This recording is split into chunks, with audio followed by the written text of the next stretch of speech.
नमस्कार। मेरा नाम भाऊ तोरसेकर। आप देख रहे हैं प्रतिवाद। दोस्तों, प्रतिवाद मेरा हिंदी यूट्यूब चैनल है। तो जो भाऊ तोरसेकर को हिंदी में सुनना चाहते हैं, उनके लिए ही ये चैनल बना है। तो प्रतिवाद को सब्सक्राइब करें। दोस्तों, मेरा आज का मुद्दा है, सुनने में अजीब लगेगा, लेकिन मुझे लगता है कि वो चल रहा है। क्योंकि हम समझते हैं कि पाकिस्तान में ऑपरेशन सिंदूर रोका गया है, सस्पेंड किया गया कुछ देर के लिए, बाद में शुरू करेंगे, खत्म नहीं किया है। तो ऑपरेशन सिंदूर अगर रोका गया है, तो भारत पाकिस्तान में कर क्या रहा है? क्योंकि पाकिस्तान जो है वो कुत्ते की दुम है, वो सीधी तो होगी नहीं। हाँ, एक बात है, सीधी होगी होगी नहीं ये पता होकर भी फिर एक बार हमारे देश के प्रधानमंत्री नरेंद्र मोदी ने पाकिस्तान की दुम एक नली में डाल दी है और उनको एक अवसर दिया है कि भैया सीधे हो जाओ वरना मारे जाओगे। तो वो तो सीधे होने वाले नहीं है, वो तो सीधे होने वाले नहीं। मुझे एक बात याद आती है।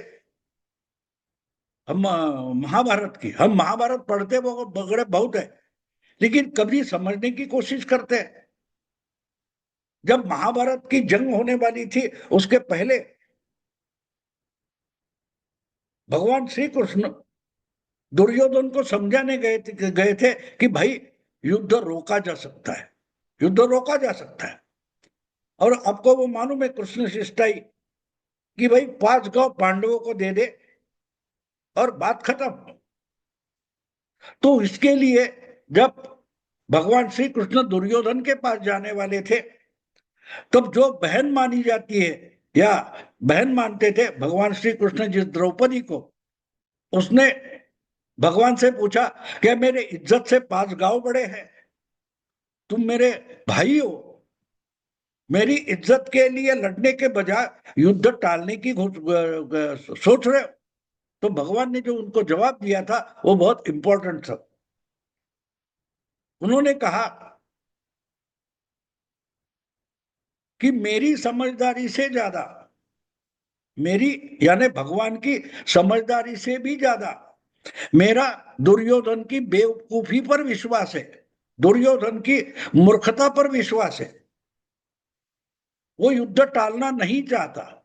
मैं चाहता हूं, लेकिन वो नहीं चाहता, और इसलिए युद्ध होकर रहेगा। और वो युद्ध द्रौपदी की इज्जत के लिए ही हुआ था, प्रतिष्ठा के लिए ही हुआ था। तो बात साफ है, बात साफ है। जो कुछ होने जा रहा है वो तो होगा, ये भगवान श्री कृष्ण ने बोला था। तो बिल्कुल आज अगर जो कुछ हो रहा है,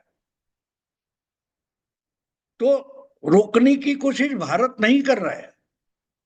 ऑपरेशन सिंदूर रोका गया है, उसमें पॉज लिया गया है। इसका मतलब भारत ने ये सब मामला ठंडे बस्ते में डाल दिया? बिल्कुल नहीं। ऑपरेशन जारी है, लेकिन सिर्फ कार्रवाइयां रोकी गई है। फिर क्या चल रहा है? फिर क्या चल रहा है? जो खबरें पाकिस्तान की आ रही है, वो अगर हम समझने की कोशिश करें, तो मैं मानता हूं भारत ने या मोदी सरकार ने एक दूसरा ऑपरेशन पाकिस्तान में शुरू कर दिया है। ऑपरेशन सिंदूर रुका है, और ऑपरेशन कमल, जो शब्द हम पिछले 10-15 सालों से लगातार इंडियन मीडिया में देखते और सुनते आए, ऑपरेशन कमल। तो मैं मानता हूं, या मेरी सोच ऐसी है, मैं समझता हूं कि ऑपरेशन सिंदूर रोका गया है, लेकिन उसके बीच ऑपरेशन कमल पाकिस्तान में शुरू हो गया। और ऑपरेशन कमल का मतलब क्या होता है वो हमने देखा है, कर्नाटक में, महाराष्ट्र में, बहुत सारी जगह, बहुत सारी जगह। तो हमने ये ऑपरेशन कमल देखा हुआ है। ये, एक मिनट।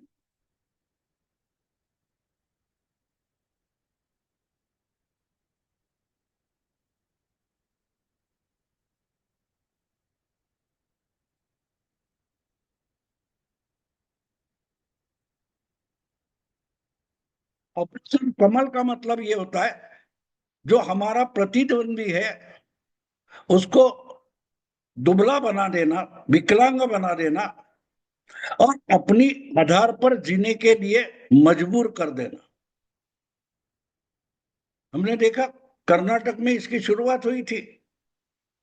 कांग्रेस और जनता दल की गवर्नमेंट थी, उसमें से जनता दल के एमएलए तोड़ मरोड़ कर अलग करके बीजेपी और जनता दल की सरकार बनाई गई। बहुत देवेगौड़ा जब ये थे, कार्यरत थे, 15-20 साल पहले की बात है।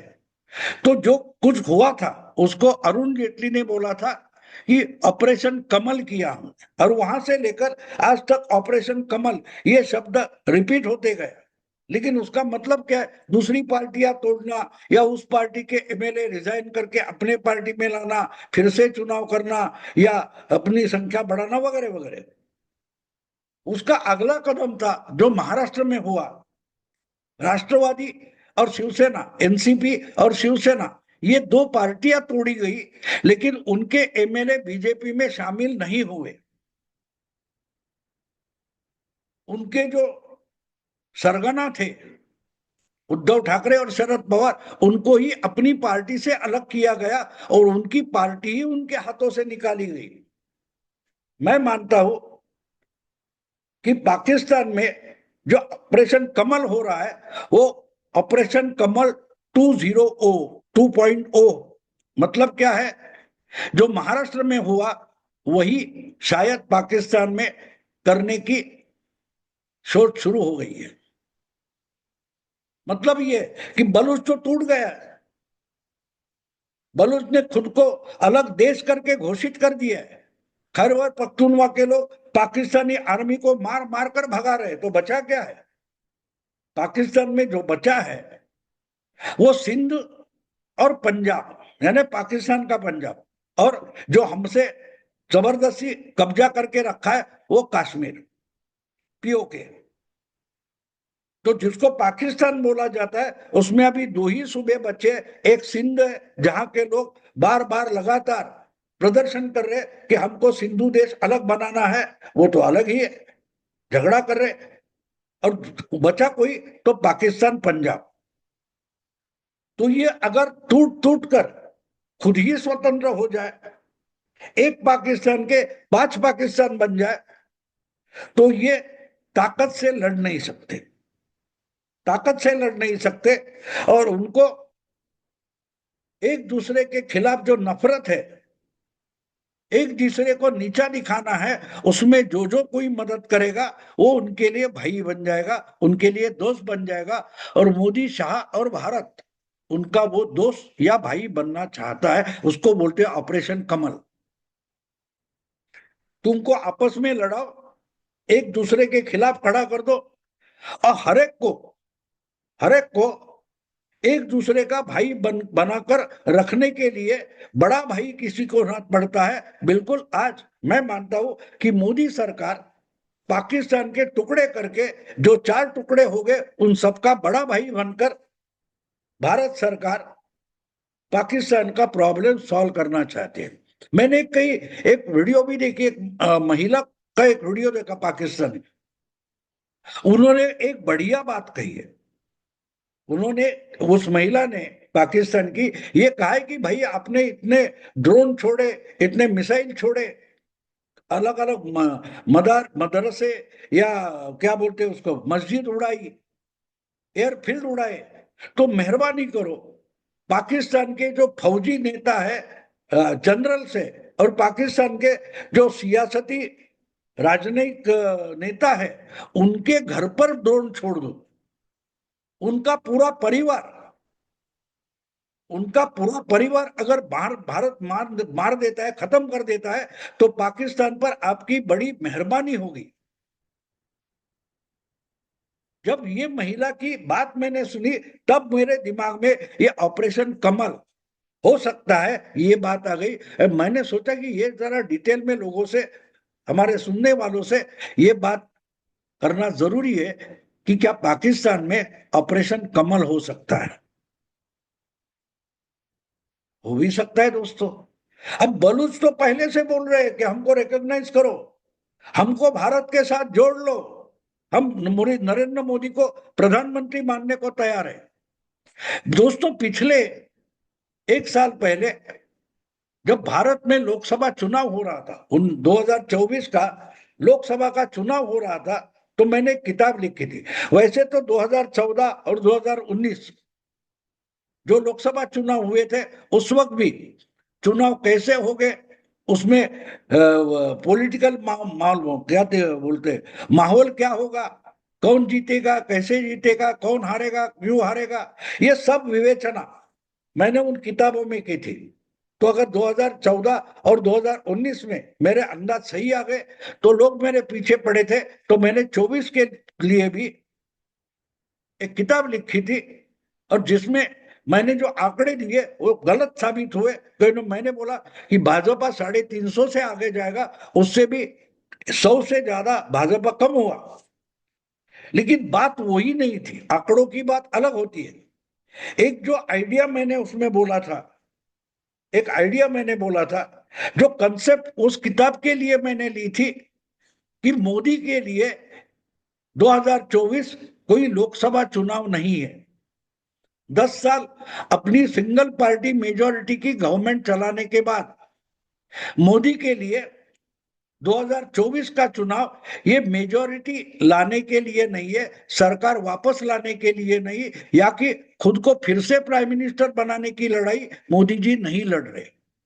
2024 को जो लड़ाई है वो अश्वमेध की है, और अश्वमेध हमारे पुरातन काल से हमने सुना है कि जो राजा होता है, जो चक्रवर्ती होता है, वो सेंट्रल लीडरशिप अपनी एस्टेब्लिश करने के लिए वो जो एक यज्ञ करता है, हवन करता है, उसका नाम अश्वमेध होता है। यानी वो कुछ गिने चुने सैनिक देकर एक घोड़ा छोड़ देता है, और घोड़े पर एक झंडा होता है। वो जिस इलाके से घोड़ा गुजरता जाएगा वहां तक उस राजा की सुप्रीम पावर मानी जाएगी।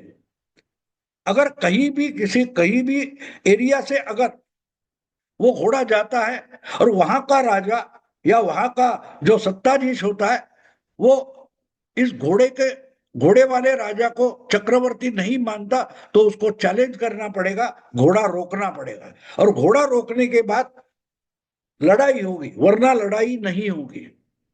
जो अपने अपने राज्य वो उनके पास रहने वाले, लेकिन सुप्रीम पावर जो है वो चक्रवर्ती की है, ये मानना इसका मतलब अपने राज्य से घोड़ा निकल जाए, कोई बात नहीं, लड़ाई नहीं करनी है।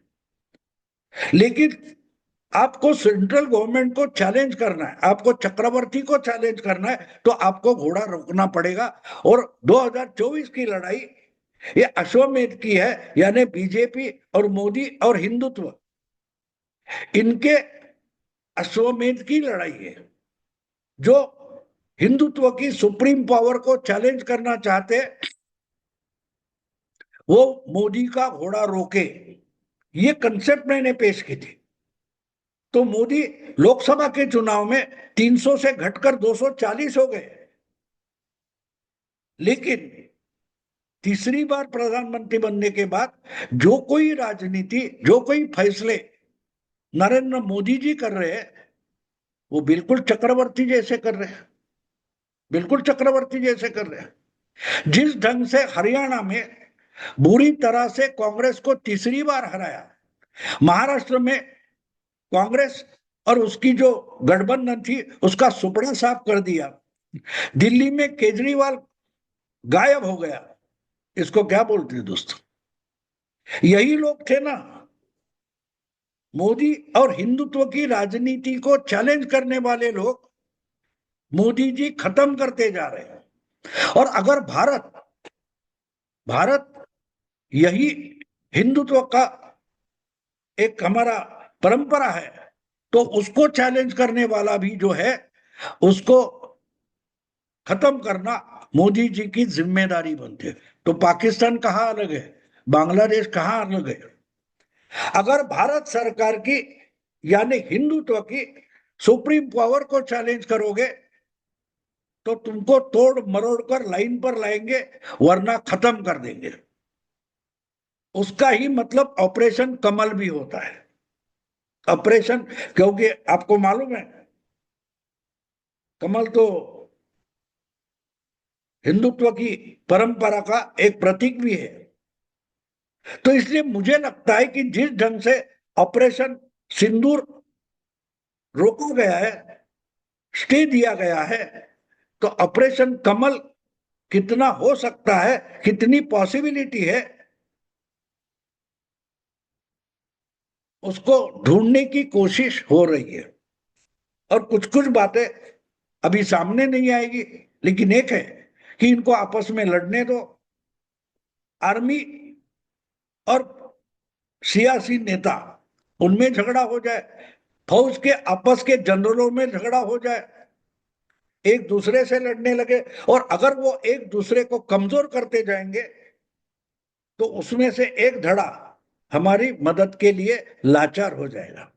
और जब वो लाचार हो जाता है तो एक दूसरे का नुकसान करेगा, तो हमें अपनी फौज का इस्तेमाल तक नहीं करना पड़ेगा, हमारी मिसाइल्स हो, हमारी ड्रोन हो, इसका इस्तेमाल नहीं करना पड़ेगा। वो अपने पास जो कुछ है, हथियार है, एक दूसरे के खिलाफ उसका इस्तेमाल करके एक दूसरे को कमजोर करेंगे और अपना ही हथियारों का भंडार खत्म कर देंगे। उनको साथ लेने की जरूरत नहीं है, वो अपनी जगह रहेंगे। सिंधु सिंधु देश होगा, पंजाब पाकिस्तान होगा, बलूच बलूचों का बलूचिस्तान होगा, खैबर पख्तूनवा और शायद अफगान मिलकर और एक कोई छोटा देश बन जाएगा। ये चार छोटे छोटे भैया साथ में लेकर भारत उनका बड़ा भाई बनकर काम कर सकता है। तो इसके लिए उनका बाल्कनाइजेशन, उनके टुकड़े करना और उनको छोटा भाई कितने छोटे हो ये दिखाना, और उनकी जो ईगो है, उनका जो अहंकार है कि हम अलग हैं, भैया तुम अलग हो, तुम्हारा देश अलग है, चलाओ तुम्हारा देश, जो कुछ मदद लगेगी हम जरूर करेंगे, लेकिन हमको चैलेंज मत करना, भारत को चैलेंज मत करना, हिंदुत्व को चैलेंज नहीं करना। क्योंकि हिंदुस्तान हिंदुस्तान की सत्ता, भारत की सत्ता यही चक्रवर्ती है, यही चक्रवर्ती है। और इसका और एक सबूत है कि तुर्कस्तान कोई कारण ना होते हुए भी इसमें कूद पड़ा था, उसको भी हम सबक सिखा रहे। लेकिन तुर्कस्तान ने, सऊदी, बाकी जो मुस्लिम देश है वो छोड़कर तुर्कस्तान, क्यों तुर्कस्तान इसमें कूद पड़ा? तुर्कस्तान को भारत पाकिस्तान के मामले में कूद पड़ने की क्या जरूरत थी, ये अलग सब्जेक्ट है, मैं समझाऊंगा। ऊपर ऊपर सतह पर देखे तो ये समझ में नहीं आता, लेकिन उसका भी एक कारण है, उसका भी एक इतिहास है। चक्रवर्ती के खिलाफ लड़ने वाला चक्रवर्ती होता है, कोई गया गुजरा छोटा मोटा राजा चक्रवर्ती से पंगा नहीं लेता। तो तुर्की ने क्यों ये लिया किया है, यह अलग सब्जेक्ट है। लेकिन आज की बात इतनी है कि ऑपरेशन सिंदूर रुका हुआ है, और शायद सत्ता के नीचे ऑपरेशन कमल, जो कुछ कीचड़ पाकिस्तान में मचा है, उससे पाकिस्तान की कीचड़ में कमल खिलने की पॉसिबिलिटी, संभावना हो गई है। दोस्तों अभी यही रुकता हूं, अगर वीडियो पसंद है तो लाइक कीजिए, शेयर कीजिए और प्रतिवाद को सब्सक्राइब कीजिए। नमस्कार।